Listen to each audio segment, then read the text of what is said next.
मेरे अजीज दोस्तों और बुजुर्गों और नौजवानों, मस्जिदों को आबाद रखो। नौजवानों, तुमसे मैं कह रहा हूं, हमारी मस्जिद हमने खो दी और वहां पर क्या किया जा रहा है आप देख रहे हैं। नौजवानों, क्या तुम्हारे दिलों में, हमारे दिलों में तकलीफ नहीं होती कि जिस जगह पर हमने 500 साल हय्या अल सलाह और हय्या अल फलाह की सदाएं दी, जहां पर हमने बैठकर कुरान करीम का जिक्र किया, जहां पर हमने बैठकर सलातो सलाम के नजराने पेश किए, आज वो जगह हमारे हाथ में नहीं है। ये उनका भी भीतर का डर बता रहा है कि वो कितने कमजोर हैं और कितने निर्दयी हैं। अगर हमको मस्जिदें तोड़कर मंदिर बनाना होता तो इतने मंदिर के जितने पुजारी हैं वही अभी तक खत्म कर देते मस्जिदें। हमें मस्जिदें नहीं, मस्जिदों पे मंदिर नहीं बनाने। जहां हमारे मंदिर थे हमें वहां मंदिरों के पुनर्निर्माण करवाने। होना ही है, हो करके ही रहेगा और होना ही चाहिए।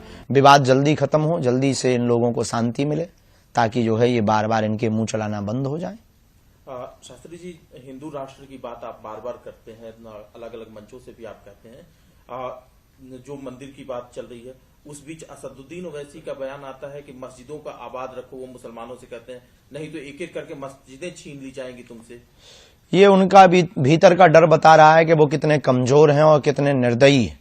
अगर हमको मस्जिदें तोड़कर मंदिर बनाना होता तो इतने मंदिर के जितने पुजारी हैं वही अभी तक खत्म कर देते मस्जिदें।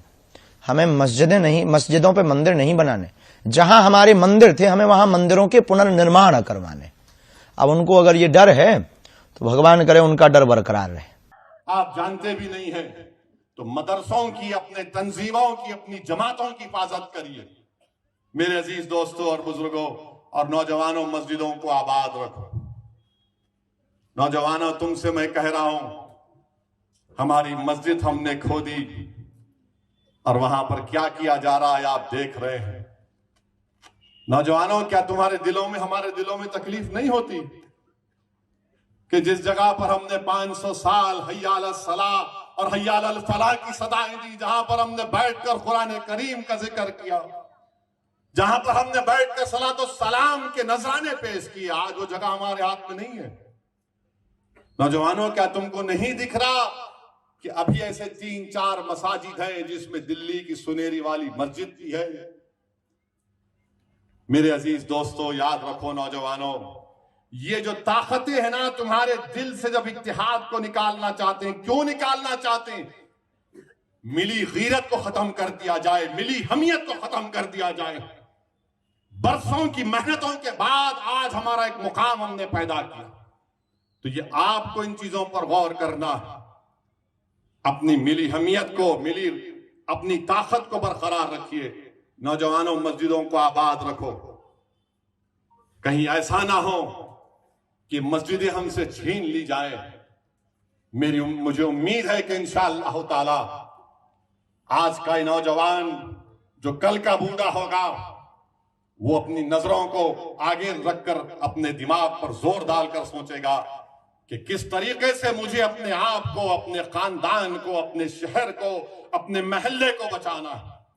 इत्तेहाद एक ताकत है, इत्तेहाद एक नेमत है। निफाक और इंतशार मौत है, याद रखो मेरी इस बात को।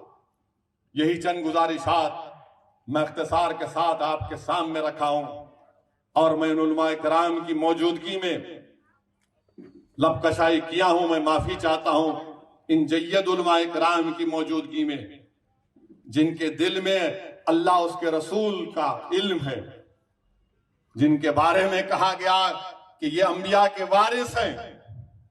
मेरे अजीज दोस्तों और बुजुर्गों, मेरी आप तमाम से गुजारिश है कि अपने मदरसों को मजबूत रखिए, इन मदरसों की तायीद करिए, इन मदरसों को अच्छा करिए और ये किसी के बातों में मत आइए ऐसा हो रहा नहीं। मेरे भाई, तहकीक करो, तहकीक करो, जाकर पूछो क्या यह सच है या झूठ है। कोई भी बोल देता, आप यकीन कर लेते हर बात पे। तो तहकीक करने के बाद एक राय को कायम करो। दुश्मन तो यही चाहता है कि झूठ के जरिए अपने महल को तामीर किया जाए। दुश्मन तो यही चाहता है कि झूठ के जरिए इन तमाम इदारों को कमजोर करके रख दिया जाए। तो मेरी आप तमाम से गुजारिश है कि ये हमारा नया साल 1 मुहर्रम है। फर्स्ट मुहर्रम हमारा नया साल है। ठीक है, दुनिया में हम रहते हैं, कामकाज करना है, तो 31 दिसंबर है, मगर इसका यह मतलब नहीं है कि तुम नाच रहे, बाजा बजा रहे हो। अरे दीवाने, कभी कभी इतनी खुशी का इजहार अपने ज़ईफ माँ बाप के सामने भी जाके करो। जाके अपने अपनी अम्मा के पैर पकड़ ले, अम्मा आज तेरी गोद में उठाता हूं मैं। नहीं, दोस्त को उठाएंगे आज 12 बजे। अरे अम्मा के पैर पड़ ले, बाप के पैर पड़ ले, अपने बीवी का हक अदा कर दे। मगर नहीं, हीरो बनना है, कूल। खबर में गए तो पूरा कूल वूल निकल जाता, और हशर के मैदान में फिर क्या होगा सोच लो। याद रखो, इस दुनिया में आए तो जाएंगे, कोई बचने वाला नहीं है, सबको जाना है। अगर ऐसा नहीं होता, अगर ऐसा नहीं होता तो फिर ये तमाम बादशाहों के महल आज वीरान पड़े हुए। 300 साल 100 साल उनके खानदान पानदान की हुकूमत रही, आज वहां पर कुत्ता ने फटकता वहां पर। तो याद रखिए, असल चीज क्या है? दीन है, जो मुफ्ती खलील अहमद साहब ने कहा। असल चीज इल्म है, उसको हासिल करिए।